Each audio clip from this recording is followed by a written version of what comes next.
साधु साधु। नमो तस् भगवतो अरहतो सम्मा सम्बुद्धस्स।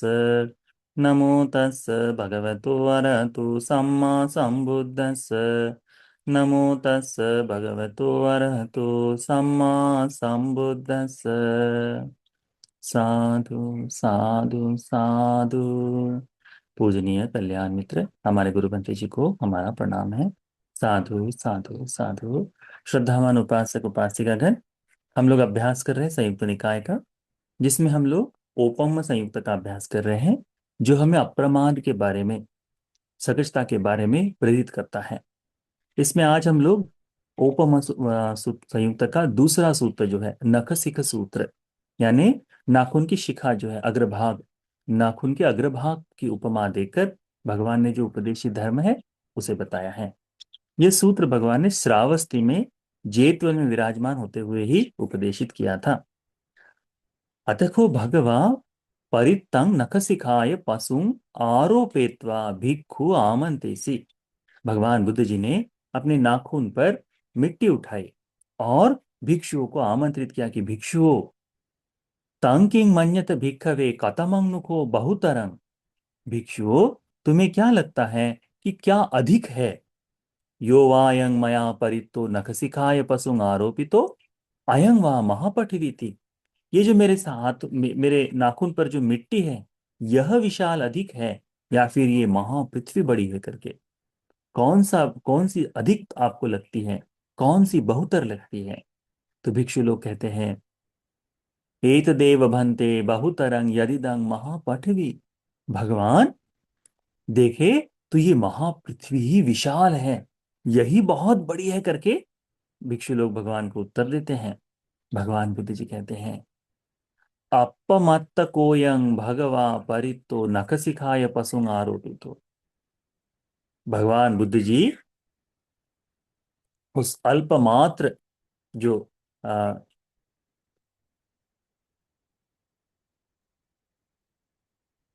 भिक्षुओं को कहते हैं कि भगवान, आपके जो नाखून पर है, अपमत्त कोयं भगवता परितो नखशिखाय पशुं आरोपितो, ये जो नाखून पर ली गई मिट्टी जो है, ये बहुत अल्पमात्र है करके, बहुत ही छोटी है करके।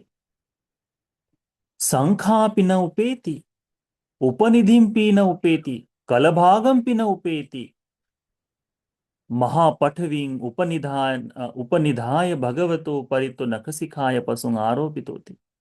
भगवान बुद्ध जी को ये भिक्षु लोग कहते हैं कि भगवान, ये जो मिट्टी है, ये मिट्टी इस महापृथ्वी के किसी भी, यानी इस महापृथ्वी की तुलना में देखे तो रज कण की जैसी है, बिल्कुल छोटी सी है। इसे तुम एक भाग, एक हिस्सा, एक छोटा सा अंश ऐसा भी नहीं कह सकते। इतनी छोटी है आपके नाखून पर होने वाली ये मिट्टी। हम देख सकते हैं ना, अच्छा उससे आधा है कहते कहते हैं। हाँ, उससे एक भाग है, एक तृतीयांश है, एक चतुर्थांश है ना। इस तरह से हम लोग जो बोलते हैं कि उसका एक का इतना हिस्सा है पृथ्वी में, वो भी नहीं कहा जा सकता। इतनी अल्प है करके भगवान को ये भिक्षु लोग कहते हैं, है ना। काल भागम, यानी एक काल भाग भी उसकी नहीं हो सकता, उसे किसी भी प्रकार से तुलना ही नहीं की जा सकती करके भिक्षु लोग भगवान को उत्तर देते हैं। वास्तव में देखा जाए तो ऐसा ही है ना। यदि आप थोड़ी सी मिट्टी देख लो, कितनी होती है ना। हम लोग घर को अभी यहाँ जैसे हम रहते हैं तो झाड़ू लगाते हुए दिखाई देता है कि जितनी मिट्टी भगवान नाकों पे, उससे दुगनी मिट्टी तो यहाँ झाड़ू लगाते हुए जमा जमा हो जाती है।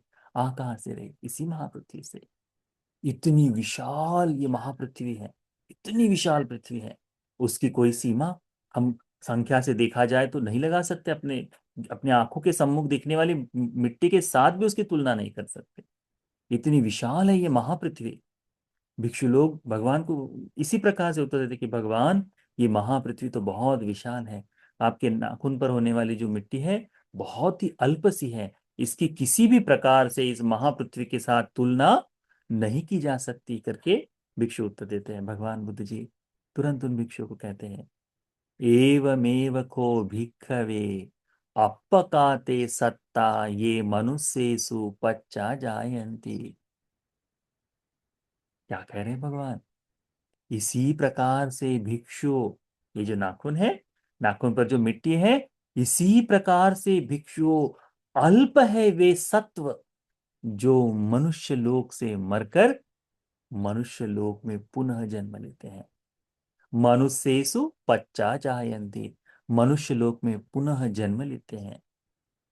अथको एवं एते एव बहुतरा सत्ता ये अन्यत्र मनुष्य ही पच्चा जायन्ते, वे सत्व ही अधिक है जो मनुष्य लोक को छोड़कर अन्यत्र जगह दूसरी जगह में जन्म लेते हैं। किसी दूसरी जगह में जन्म लेने वाले सत्वों का प्रमाण अधिक है करके भगवान बुद्ध जी बताते हैं। इसका क्या मतलब हुआ कि हम जितने लोग मर रहे हैं, इनमें से वह जो नाखून पर है मिट्टी, इतने ही लोग मनुष्य लोक में वापस आ रहे हैं। सारे ही अपने ज्ञातिगण मरकर कहाँ जाते हैं? चार अपाय में। चार अपाय में जाकर हम लोग गिरते हैं। पुनः पुनः ये जो जन्म का फेर है, ये कैसे दिखाई देता है? मनुष्य लोक में है, कर्म किए, मर गए, अपाय गए। अधिकांश लोग अपाय जाने के कारण आकर बता भी नहीं पाते कि देखो, यहां पर मैंने ये कर्म किया, इसीलिए इस तरह के हो रहा है करके। फिर अपाय में इतना दीर्घ काल बिता देते हैं कि जब कभी किसी कारणवश मनुष्य लोक में आ जाए तो बिल्कुल भूल जाते हैं, कुछ भी पता नहीं होता कि अरे, मैंने तो ये दुख भी भोगा है। सती संपजन्य का अभ्यास रखने वाला व्यक्ति, संभव है उसके लिए कि थोड़ा सा मनुष्य लोक में आकर उस बात को ध्यान में लाए। परंतु इसमें देखा जाता है कि अधिकांश लोग जिस तरह से मरकर चार अपाय में गिरते हैं, तो ऐसे सत्वों के प्रति हमने क्या करना चाहिए? हमने हमारे जीवन में क्या देखना चाहिए कि मैं भी इन महापृथ्वी के जैसे सत्वों में ही चार अपाय में जाऊं, या फिर मनुष्य लोक में पुनः आओ। मनुष्य लोक में कहने का अर्थ है सुगति में। सुगति, सुगति यानी मनुष्य लोक भी सुगति का भाग है, दिव्य लोक सुगति का भाग है।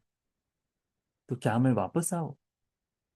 इस तरह से हमको देखना चाहिए। भगवान बुद्ध जी भिक्षुओं को कहते हैं कि भिक्षु इतने सत्व मरकर चार अपाय में जाते हैं, अन्यत्र जाते हैं। इसीलिए तस्मात् यह भिक्खवे एवं शिक्षितव्य, इसीलिए भिक्षुओं तुमने ये सीखना चाहिए। क्या सीखना चाहिए? अपमत्ता विहरिष्यामाति, मैं अप्रमादी जीवन को जीऊंगा, अप्रमादी जीवन बिताऊंगा करके तुमको सीखना चाहिए करके भगवान कहते हैं। अप्रमाद धर्म, अप्रमादी बनने के लिए कहा है भगवान ने। तो कर्मानुरूप ही तो व्यक्ति अपाय जाता है। यदि अप्रमादी है तो उस प्रकार का वो कर्म ही नहीं करेंगे जो उसे चार अपाय की भूमि में लेकर जाए।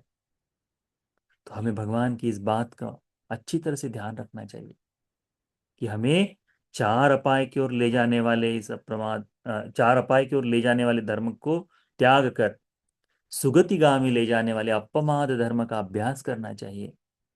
विशेष करके इस सूत्र को हमको बताते समय ये बताना चाहिए कि हमें हमारे ज्ञातियों को पुण्य का अनुमोदन निरंतरता से करते रहना चाहिए, क्योंकि हमारे ज्ञातिगण अ, जहाँ चार अपाय में जाकर गए हैं, जहाँ चार अपाय में जाने की उनकी संभावना अधिकांश है, तो ऐसे सत्व के लिए हमको यह भाव निश्चित रूप से रखना चाहिए। हमने निरंतरता से प्रयास करना चाहिए कि कैसे भी हो, जो भी हो, मैं धर्म का अभ्यास करूंगा, धर्म के अनुसार जीवन जीने का प्रयास करूंगा, है ना। इसीलिए इस नखशिख सूत्र को, भगवान की इस सूचना को हमें अच्छी तरह से ध्यान में रखना चाहिए। भगवान ने जो बताया कि भी बहुत ही अल्प मात्र से लोग मनुष्य लोक में लौट कर आते हैं, तो हमें भी उन लोगों में से बनना है। हमें भी कुशल धर्म का अभ्यास करना है। कुशल धर्म का अभ्यास करने के लिए अप्रमाद धर्म का अभ्यास करना है। आलस्य को त्यागना है। आलस्य में लगे रहेंगे तो दिन जो है ना, सूरज सर पर चढ़ाएगा और आदमी सोता रहेगा।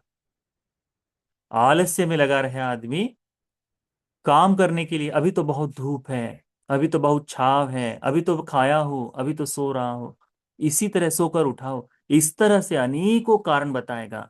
और अपने जीवन का बहुमूल्य समय जो कुछ करना है, कर्तृत्व के लिए करना है, सारा समय बिताते जाएगा। और अभी तो इतना सारी सुविधा हो गई है, एक मोबाइल लाकर दे दिए हमको कि तुम दिन भर मोबाइल खेलो, वीडियो गेम खेलो, उसमें मोबाइल में रील्स देखो, कि तुम्हारा सारा समय बर्बाद हो जाए।